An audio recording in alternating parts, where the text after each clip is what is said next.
തിരുവനന്തപുരം വർക്കലയിൽ തെരുവുനായുടെ കടിയേറ്റ് ഗുരുതരാവസ്ഥയിലായ വൃദ്ധൻ മരിച്ചു. വർക്കല സ്വദേശി രാഘവനാണ് മരിച്ചത്. ഇന്നു പുലർച്ചെ വീടിന്റെ വരാന്തയിൽ കിടന്നുറങ്ങിയ വൃദ്ധനെ തെരുവുനായ്ക്കൾ കൂട്ടമായി എത്തി കടിച്ചു കീറുകയായിരുന്നു. കക്ഷി രാഷ്ട്രീയ ഭേദമന്യേ മേനകാ ഗാന്ധിക്കെതിരെ ജനരോക്ഷം ഉയരുകയാണ്. ഇന്ന് രാവിലെ 6:30യോടെയാണ് തെരുവുനായ്ക്കൾ വർക്കല മുണ്ടയിൽ ചാരുവിള പുത്തൻ വീട്ടിൽ രാഘവൻ എന്ന 90-കാരനെ ക്രൂരമായി ആക്രമിച്ചത്. ആക്രമണത്തിൽ രാഘവന്റെ മുഖം പാതി തകർന്നു. കയ്യിലും കഴുത്തിലും തുടയിലും ഗുരുതരമായി പരിക്കേറ്റു.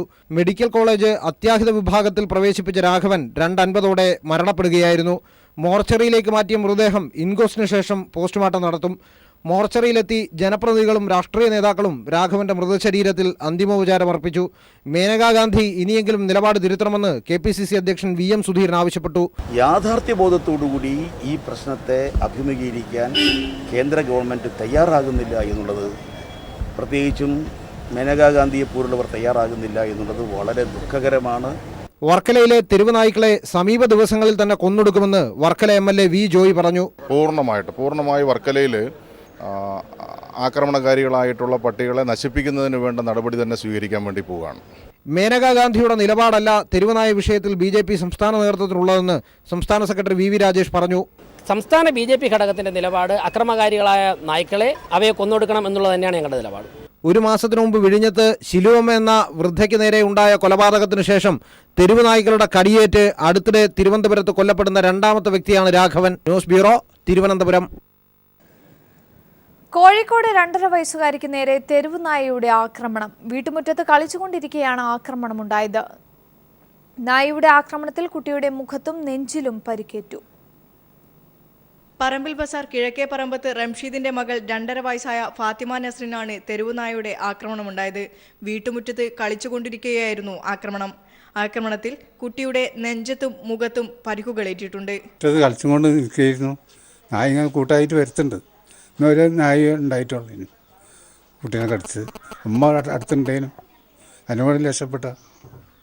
മെഡിക്കൽ കോളേജ് ആശുപത്രിയിൽ ചികിത്സ തേടിയിട്ടുണ്ട്. പ്രദേശത്ത് സ്ഥിരമായി തെരുവുനായയുടെ ശല്യം ഉണ്ടാകാറുണ്ടെന്നാണ് നാട്ടുകാരുടെ പരാതി. News bureau, Kozhikode. കേരളത്തെ തെരുവുനായ മുക്ത സംസ്ഥാനമാക്കി മാറ്റുമെന്ന് KT ജലീൽ. ഇതിനാവശ്യമായ എല്ലാ നടപടികളും സ്വീകരിക്കുമെന്നും മന്ത്രി വ്യക്തമാക്കി.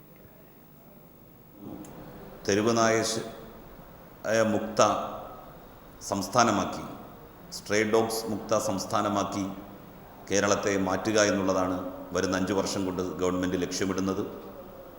അതിനായി തദ്ദേശ സ്ഥാപനങ്ങളിൽ പട്ടികളെയും നായ്ക്കളെയും വളർത്തുന്നതിന് ഒരു ലൈസൻസ് സമ്പ്രദായം ഏർപ്പെടുത്തുന്നതിനെക്കുറിച്ച് ആലോചിക്കുന്നുണ്ട്. അതുപോലെ തന്നെ തെരുവ് നായ്ക്കളെ മുഴുവൻ വന്ധീകരണം നടത്തി ബ്ലോക്ക് അടിസ്ഥാനത്തിലോ ജില്ലാ അടിസ്ഥാനത്തിലോ ഓരോ ഡോഗ് പാർക്കുകൾ ഉണ്ടാക്കി അവിടെ പുനരധിവസിപ്പിക്കണം എന്നാണ് ആത്യന്തികമായി ലക്ഷ്യമിടുന്നത്. ശ്രീമതി മേനകാ ഗാന്ധി കേരളത്തിൻ്റെ സാഹചര്യങ്ങൾ, ഇവിടുത്തെ അവസ്ഥകൾ അതറിയാതെയാകും ഇങ്ങനെയൊരു പ്രതികരണം നടത്തിയിട്ടുണ്ടാവുക. മധ്യ കേരളത്തിൽ ഉത്സവാഘോഷങ്ങൾക്കായുള്ള വെടിക്കെട്ടുകൾ പൂർണ്ണമായി നിർത്തിവെക്കാൻ ഫയർവർക്സ് മാനുഫാക്ചേഴ്സ് അസോസിയേഷന്റെ തീരുമാനം. വെടിമരുന്ന് ഉപയോഗത്തിന് വ്യക്തമായ മാനദണ്ഡങ്ങളില്ലാത്തതിനാൽ ഉദ്യോഗസ്ഥരുടെ പീഡനങ്ങൾക്ക് ഇരയാകേണ്ടി വരുന്നുവെന്നാരോപിച്ചാണ് പ്രവർത്തനം നിർത്തിവെക്കുന്നത്. നിരോധിത രാസവസ്തുക്കൾ ഉപയോഗിച്ചതിന് തൃശൂർ പൂരം വെടിക്കെട്ട് നടത്തിപ്പുകാരുടെ ലൈസൻസ് സസ്പെൻഡ് ചെയ്തതിൽ പ്രതിഷേധിച്ചാണ് സമരം. ഇതോടെ തൃശൂർ, മലപ്പുറം, പാലക്കാട് ജില്ലകളിലെ 1000-ലധികം പൂരങ്ങൾ പ്രതിസന്ധിയിലായി. 110 പേരുടെ ജീവനെടുത്ത കൊല്ലം പുറ്റിങ്ങൽ ക്ഷേത്രത്തിലെ മത്സരക്കമ്പത്തിന് ഉപയോഗിച്ച നിരോധിത രാസവസ്തുവാണ് പൊട്ടാസ്യം ക്ലോറേറ്റ്. ഇക്കഴിഞ്ഞ ഏപ്രിൽ മാസത്തിൽ നടന്ന തൃശൂർ പൂരം വെടിക്കെട്ടിനും പൊട്ടാസ്യം ക്ലോറേറ്റ് അടക്കമുള്ള നിരോധിത വസ്തുക്കൾ ഉപയോഗിച്ചു എന്നാണ് കണ്ടെത്തൽ. വെടിക്കെട്ടിനിടെ ശേഖരിച്ച സാമ്പിളുകളുടെ പരിശോധന പൂർത്തിയാക്കിയപ്പോഴാണ് എക്സ്പ്ലോസീവ് ചട്ടങ്ങൾക്ക് വിരുദ്ധമായ മരുന്നുകൾ ഉപയോഗിച്ചിരുന്നതായി തെളിഞ്ഞത്. ഡെപ്യൂട്ടി ചീഫ് എക്സ്പ്ലോസീവ് കൺട്രോളറുടെ പരിശോധനാ റിപ്പോർട്ടിനെ തുടർന്ന് ലൈസൻസിംഗ് അതോറിറ്റിയായ ADM വെടിക്കെട്ട് നടത്തിപ്പുകാരുടെ ലൈസൻസുകൾ റദ്ദാക്കി. പാറമേക്കാവ് വിഭാഗത്തിനായി കരാർ ഏറ്റിരുന്ന സ്റ്റിബിൻ സ്റ്റീഫൻ, തിരുവമ്പാടി വിഭാഗത്തിലെ സതീഷ് PM എന്നിവരുടെ ലൈസൻസുകളാണ് സസ്പെൻഡ് ചെയ്തത്. ജ്വലന തീവ്രതയും അപകട സാധ്യതയും ഏറെയുള്ള പൊട്ടാസ്യം ക്ലോറേറ്റ് ഉപയോഗിക്കാൻ തീപ്പെട്ടി കമ്പനികൾക്ക് മാത്രമാണ് അനുമതിയുള്ളത്. പുറ്റിങ്ങൽ ദുരന്തത്തെ തുടർന്ന് തൃശൂർ പൂരം വെടിക്കെട്ട് തന്നെ വേണ്ടെന്ന് വെക്കണമെന്ന അഭിപ്രായം ഉയർന്നിരുന്നു. മുഖ്യമന്ത്രിയായിരുന്ന ഉമ്മൻചാണ്ടിയുടെ നേതൃത്വത്തിൽ നടന്ന ചർച്ചയെ തുടർന്നാണ് നിയന്ത്രണങ്ങളോടെ വെടിക്കെട്ട് നടത്താൻ തീരുമാനമെടുത്തത്. മാസങ്ങൾക്ക് ശേഷമാണ് പൂരം വെടിക്കെട്ടിന് പൊട്ടാസ്യം ക്ലോറൈഡ് ഉൾപ്പെടെയുള്ള നിരോധിത വസ്തുക്കൾ ഉപയോഗിച്ചെന്ന് കണ്ടെത്തിയത്. അനുമതിയില്ലാതെ പൊട്ടാസ്യം ക്ലോറൈറ്റ് ശേഖരിച്ചതിനും ഉപയോഗിച്ചതിനും വെടിക്കെട്ട് ലൈസൻസുകൾക്കെതിരെ അന്വേഷണം ഉണ്ടായേക്കുമെന്നാണ് സൂചന. News bureau, Thrissur. ഭാഗപത്രം, ഒഴിമുറി, ധനനിശ്ചയം, ഇഷ്ടദാനം തുടങ്ങിയവയ്ക്ക് ഏർപ്പെടുത്തിയ ബജറ്റിലെ നികുതി വർധന പിൻവലിക്കുമെന്ന് ധനമന്ത്രി തോമസ് ഐസക്. സ്റ്റാമ്പ് ഡ്യൂട്ടിയുടെ കാര്യത്തിൽ മുൻ സർക്കാരിന്റെ കാലത്തെ സ്ഥിതി തുടരണമോ എന്നതടക്കമുള്ള കാര്യങ്ങളിൽ സബ്ജക്ട് കമ്മിറ്റിയിൽ അന്തിമ തീരുമാനമുണ്ടാകുമെന്നും ധനമന്ത്രി പറഞ്ഞു. 2016 കേരള ധനകാര്യ ബിൽ സബ്ജക്ട് കമ്മിറ്റിക്ക് അയക്കണമെന്ന പ്രമേയ ചർച്ചയ്ക്ക് നിയമസഭയിൽ മറുപടി പറയുകയായിരുന്നു ധനമന്ത്രി. 2016 കേരള ധനകാര്യ ബിൽ സബ്ജക്ട് കമ്മിറ്റിക്ക് അയക്കണമെന്ന പ്രമേയ ചർച്ചയിൽ ഭരണ പ്രതിപക്ഷത്തു നിന്ന് 14 അംഗങ്ങളാണ് പങ്കെടുത്തത്. ചർച്ചയ്ക്ക് തുടക്കമിട്ട മുൻ മുഖ്യമന്ത്രിയും പ്രതിപക്ഷ നേതാവുമായ VS അച്യുതാനന്ദൻ UDFന്റെ അഴിമതികളെ തുറന്നുകാട്ടുകയും മുൻ മുഖ്യമന്ത്രി ഉമ്മൻചാണ്ടിക്കെതിരെ രൂക്ഷമായ വിമർശനം നടത്തുകയും ചെയ്തിരുന്നു. ഈ സർക്കാരിന്റെ ധനബില്ലിന് ജനപക്ഷ മുഖമുണ്ടെന്ന് പറഞ്ഞ അദ്ദേഹം ധനബില്ലിനെ പിന്തുണച്ചു. ഒഴിമുറി, ധനനിശ്ചയം തുടങ്ങിയ ആധാരങ്ങളുടെ സ്റ്റാമ്പ് ഡ്യൂട്ടി കുറയ്ക്കണമെന്ന ആവശ്യമാണ് ബഹുഭൂരിപക്ഷം അംഗങ്ങളിൽ നിന്നും ചർച്ചയിൽ ഉയർന്നത്. ഇതിന്റെ അടിസ്ഥാനത്തിലാണ് ഭാഗപത്രം, ഒഴിമുറി, ധനനിശ്ചയം, ഇഷ്ടദാനം എന്നിവയ്ക്ക് വർദ്ധിപ്പിച്ച 3% സ്റ്റാമ്പ് ഡ്യൂട്ടി പിൻവലിക്കുമെന്ന് ധനമന്ത്രി സഭയെ അറിയിച്ചു. നികുതി 1% അല്ലെങ്കിൽ മുൻ സർക്കാരിന്റെ കാലത്തേതുപോലെ 1000 രൂപ എന്ന നിലയിൽ വേണമോ എന്നത് സബ്ജക്ട് കമ്മിറ്റിയിൽ തീരുമാനിക്കുമെന്നും ധനമന്ത്രി നിയമസഭയിൽ വ്യക്തമാക്കി. ആഡംബര വാഹനങ്ങളുടെയും ടൂറിസ്റ്റ് ബസ്സുകളുടെയും തറവിസ്തീർണം കണക്കാക്കിയുള്ള നികുതി വർധനയുടെ കാര്യത്തിൽ സബ്ജക്ട് കമ്മിറ്റിയിൽ തീരുമാനമുണ്ടാകും. കൂടാതെ ജുവലറി പർച്ചേസ് നികുതി വിഷയവും സബ്ജക്ട് കമ്മിറ്റി ചർച്ച ചെയ്ത് അന്തിമ തീരുമാനം കൈക്കൊള്ളുമെന്നും ധനമന്ത്രി ഡോക്ടർ തോമസ് ഐസക് സഭയിൽ ഉറപ്പു നൽകി. തുടർന്ന് പ്രമേയം പാസാക്കി 2016 കേരള ധനകാര്യ ബിൽ സബ്ജക്ട് കമ്മിറ്റിക്ക് അയച്ചു. Sunil Arimanur, news bureau, Thiruvananthapuram. ഇടുക്കിയിൽ തുലാമഴ ചതിച്ചാൽ ഇത്തവണ സംസ്ഥാനം ഇരുട്ടിലാകും. ഡാമിൽ അവശേഷിക്കുന്നത് 106 ദിവസത്തേക്ക് വൈദ്യുതി ഉൽപ്പാദിപ്പിക്കുവാനുള്ള ജലം മാത്രമാണ്. തുലാമഴയുടെ കുറവും വേനൽക്കാലത്തെ ചൂടും ഇക്കുറി സംസ്ഥാനത്തെ ഇരുട്ടിലാക്കും. സംസ്ഥാനത്തെ ഏറ്റവും വലിയ ജലവൈദ്യുത പദ്ധതിയായ ഇടുക്കിയിൽ 959 മില്യൺ യൂണിറ്റ് വൈദ്യുതി ഉൽപ്പാദിപ്പിക്കാനുള്ള ജലം മാത്രമാണ് അവശേഷിക്കുന്നത്. പ്രതിദിനം 9 മില്യൺ യൂണിറ്റ് വൈദ്യുതിയാണ് ഇടുക്കി പദ്ധതിയുടെ ഭാഗമായ മൂലമറ്റം പവർ ഹൌസിൽ ഉൽപ്പാദിപ്പിക്കുന്നത്. ഇതേ അളവിൽ വൈദ്യുതി ഉൽപ്പാദിപ്പിച്ചാൽ ഫെബ്രുവരി 5-ാം തീയതിയോടെ വൈദ്യുതി ഉൽപ്പാദനം നിലയ്ക്കും. പിന്നീട് വരുന്ന വേനൽക്കാലത്തും സ്ഥിതി വഷളാകും. ഈ സാഹചര്യത്തിൽ പുറത്തുനിന്നും വൈദ്യുതി വാങ്ങുകയോ വൈദ്യുതി നിയന്ത്രണം വരുത്തുവാൻ സംസ്ഥാനം നിർബന്ധിതമാവുകയോ ചെയ്യും. ഞായറാഴ്ച 2348.56 ആണ് ഡാമിലെ ജലനിരപ്പ്. കഴിഞ്ഞ വർഷം ഇതേ സമയം 2362.04 ആയിരുന്നു ജലനിരപ്പ്. News bureau, Idukki. BPL പട്ടിക വിപുലീകരിക്കാൻ മന്ത്രിസഭാ യോഗത്തിൽ തീരുമാനം. വിവരങ്ങളുമായി ജിതിൻ ചന്ദ്രൻ ചേരുകയാണ്. ജിതിൻ ചന്ദ്രൻ, BPL പട്ടികയുമായി ബന്ധപ്പെട്ട വലിയ രീതിയിലുള്ള ആക്ഷേപങ്ങൾ നിലവിൽ ഉയർന്നിരുന്നു. ഈ ഒരു സാഹചര്യത്തിൽ കൂടിയാണ് ഇത്തരമൊരു തീരുമാനത്തിലേക്ക് എത്തുന്നത്. എന്തൊക്കെയാണ് മറ്റു വിവരങ്ങൾ? BPL പട്ടിക വിപുലീകരിക്കാനാണ് മന്ത്രിസഭാ യോഗം തീരുമാനിച്ചിരിക്കുന്നത്. 28 ലക്ഷം പേരാണ് നിലവിൽ BPL പട്ടികയിൽ ഉൾപ്പെട്ടിരിക്കുന്നത്. ഇത് 34 ലക്ഷമാക്കി ഉയർത്തും.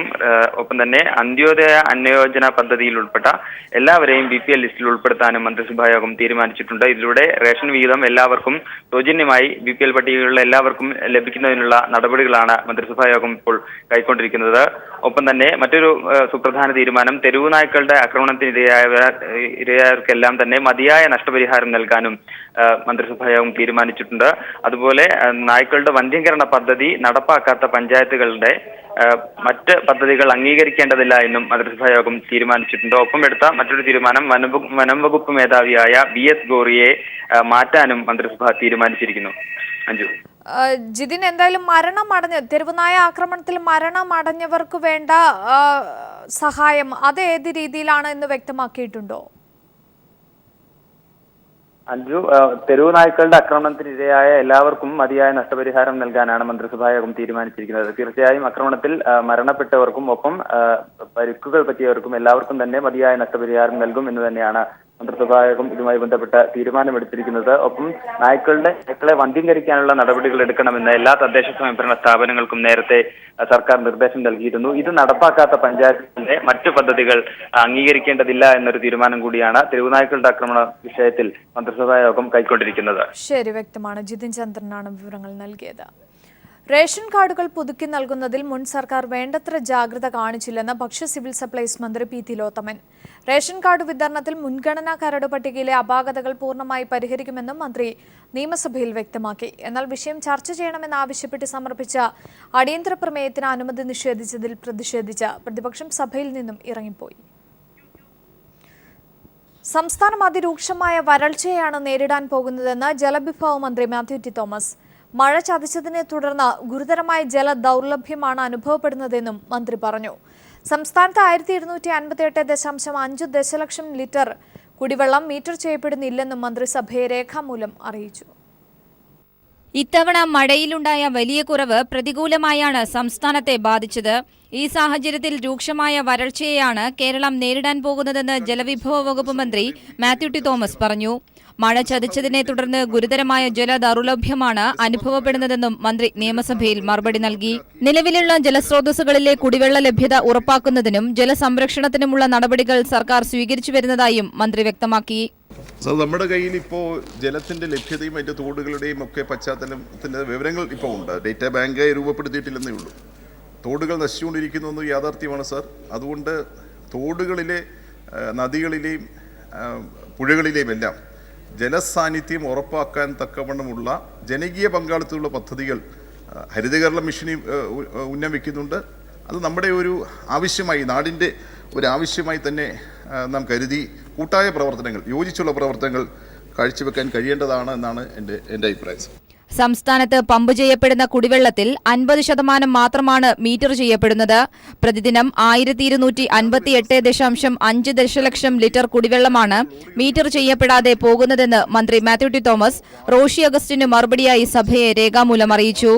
ചോർച്ച, പൈപ്പുകളുടെ കാലപ്പഴക്കം മൂലമുള്ള ചോർച്ച, ജലമോഷണം, മണ്ണിനടിയിൽ നിന്നുള്ള അറിയപ്പെടാത്ത ലീക്കുകൾ എന്നിവയാണ് ഇതിന് കാരണം. പ്രതിദിനം 2517 ദശലക്ഷം ലിറ്റർ കുടിവെള്ളമാണ് പമ്പ് ചെയ്യുന്നതെന്നും മന്ത്രി അറിയിച്ചു.